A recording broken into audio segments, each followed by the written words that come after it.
দেখুন, এখানে বেশ কিছু কারণ সামনে আসে। যেমন এক নম্বরে ইন্ডিভিজুয়ালিজম, যেটা পাশ্চাত্য শিক্ষার অন্যতম একটা থিম বলা যায়, যে আত্মকেন্দ্রিক সব কিছু। হ্যাঁ, যে আমি পৃথিবীতে এসছি একা, যাবো একা, আমি চলবো একা, সব নিজের কেন্দ্রিক। তো এই কারণে দেখা যায় যে একটা সার্টেন পিরিয়ড পার হওয়ার পরে তারা ফ্যামিলির দিকে আর এত নজর দেয় না, আত্মকেন্দ্রিক মানসিকতায় গড়ে ওঠে সব কিছু নিয়েই। আমাদের মেটেরিয়ালিজম, বস্তুবাদিক চিন্তা চেতনা, যেখানে পরকালীন কোনো ধরনের নৈতিক শিক্ষার অভাব থাকে। এরপরে আছে হলো নগরায়ণের ভাব, যেটা আমাদের ভৌগোলিক বিচ্ছিন্নতা। বিশেষ করে দেখা যায় সন্তানের চাকরি হলো ঢাকা শহরে, গ্রামের বাড়িতে থাকছেন বাবা মা। এই যে শারীরিক যে বিচ্ছিন্নতা, হ্যাঁ, মাঝে মাঝে সন্তানরা বাধ্য হয়ে দূরে থাকলেও মাঝে মাঝে খবরও নিচ্ছেন না, এটা অন্যতম একটা কারণ হতে পারে। সবচেয়ে বেশি যে জিনিসটাকে আমি গুরুত্ব দিব সেটা হলো নৈতিক শিক্ষার অভাব। যদি উত্তরণের উপায়ের কথা যদি বলে থাকেন, তাহলে আমি এখানে দুটো বিষয় আলোচনা করব। একটা হলো এই সকল পরিস্থিতিতে পড়ার আগে পিতামাতার দায়িত্ব, আর এই সকল পরিস্থিতিতে পড়ার পরে পিতামাতার কী দায়িত্ব। দেখুন, ইসলামকে বলা হয় যে কমপ্লিট কোড অফ লাইফ। হ্যাঁ, জীবনের সকল দিক ইসলাম এখানে ইনক্লুড করেছে। পিতামাতার যেমন দায়িত্ব আছে, সন্তানেরও দায়িত্ব আছে। আমরা দেখা যায় অনেক সময় শুধু পিতামাতার প্রতি দায়িত্ব কর্তব্যবোধ নিয়ে আলোচনা করি, কিন্তু সন্তানের প্রতি পিতামাতার কী দায়িত্ব সেটা নিয়ে তো আলোচনা হয় না। প্রথমত হলো সন্তানকে নৈতিক শিক্ষায় শিক্ষিত করা, এটা পিতামাতার সবার দায়িত্ব। রাসূল সাল্লাল্লাহু আলাইহি ওয়াসাল্লামের একটা হাদিস আছে এই বিষয়ে, কুল্লু মাউলুদিন ইউলাদু আলাল ফিতরাহ, যে প্রত্যেক সন্তানটাই ফিতরতের উপর, নৈতিকতার উপর সে জন্মগ্রহণ করে। এরপরে তাদের পিতামাতা তাদেরকে বিভিন্ন অ্যাঙ্গেলে নিয়ে যায়। তো এক্ষেত্রে ছোটোবেলা থেকেই যদি নৈতিক মূল্যবোধ শিক্ষাটা তাদেরকে দেয়া যায়, তাহলে তাদের মধ্যে সেটা গ্রো করে। এরপরে হলো তাদেরকে স্নেহ, আদর এবং শাসনের একটা মেল বন্ধন থাকতে হবে। শুধুমাত্র আদর করেই ছেড়ে দিলাম, তাদেরকে কোনো প্রকার শাসন করলাম না, তাহলে একটা সময় দেখা যায় এই সন্তানটা যখন বড় হয় তখন মনে করে যে পুরো পৃথিবীটা আমার জন্য সৃষ্টি করা হয়েছে এবং পিতামাতা আমার সেবক, সবসময় তারা আমাকে শুধু দিয়েই যাবেন।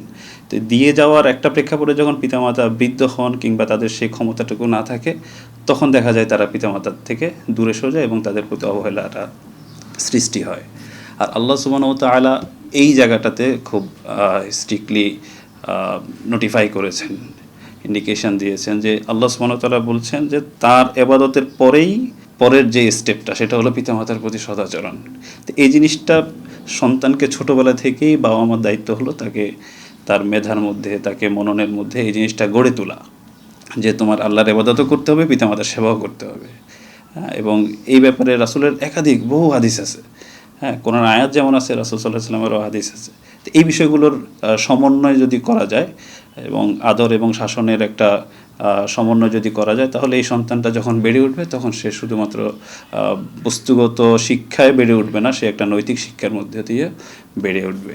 নৈতিক এবং মূল্যবোধ শিক্ষায় শিক্ষিত একজন সন্তান সে এ ধরনের কোনো আচরণ করার আগেই সে চিন্তা করবে যে আমি আমার পিতামাতার সাথে এই আচরণ করতেছি, আমার সন্তানও আমার প্রতি এমন আচরণ করবে। কারণ আল্লাহ তাআলা এক জায়গায় বলেছেন, তিলকাল আইয়ামু নুদাবিলুহা বাইনান নাস, যে এই সকল দিনগুলো মানুষের মধ্যে চক্রাকারে ঘুরে আসে। আমি আমার পিতামাতার সাথে যেমন আচরণ করছি, আমার সন্তানও আমার সাথে তেমন আচরণ করবে। ছেলের পুত্রবধূ তার শ্বশুর শাশুড়ির সাথে যেমন আচরণ করবে, ওই পুত্রবধূ যখন শ্বশুর শাশুড়ি হবেন, তখন তার সন্তানের বধূরাও তার সাথে এরকম আচরণ করবে। হ্যাঁ, তো এই একটা মেলবন্ধন সব কিছুর নৈতিক মূল্যবোধ শিক্ষাটাই হলো এখানে ফার্স্ট অ্যান্ড ফরমোস্ট বিষয়। যখন এই পরিস্থিতিগুলোতে পড়ে পিতামাতারা, এখনকার সময়ে এসে, সেখানেও পিতামাতার কিছু দায়িত্ব আছে। দায়িত্ব আছে, যেমন হলো সে প্রথমত তারা নিজেরাই একটা এটাকে কি বলে, আত্মসমালোচনা করবেন যে আমার কোনো দোষ আছে কি না। হ্যাঁ, আমার সন্তান আমার প্রতি এমন আচরণ করতেছে, সেই দোষগুলোতে এটা যদিও অনেক কঠিন কাজ। হ্যাঁ, আমরা নিজেদের দোষ নিজেরা স্বীকার করা কিংবা বুঝে নেওয়া এক্ষেত্রে অনেক কঠিন। সেটা বাবা মা হোক, সন্তান হোক, পরিবারের অন্য সদস্য হোক, যে কেউই হোক, এই ব্যাপারে আমাদের আত্মসমালোচনা করা। ইসলামে খুব সুন্দর একটা বিষয় হয়েছে নাফাকা, ভরণ পোষণের বিষয়টা, যেটা নিয়ে এখনকার সময়ে খুব বেশি আলোচনা হয়। বাংলাদেশেও এটা আইনে অন্তর্ভুক্ত করা হয়েছে।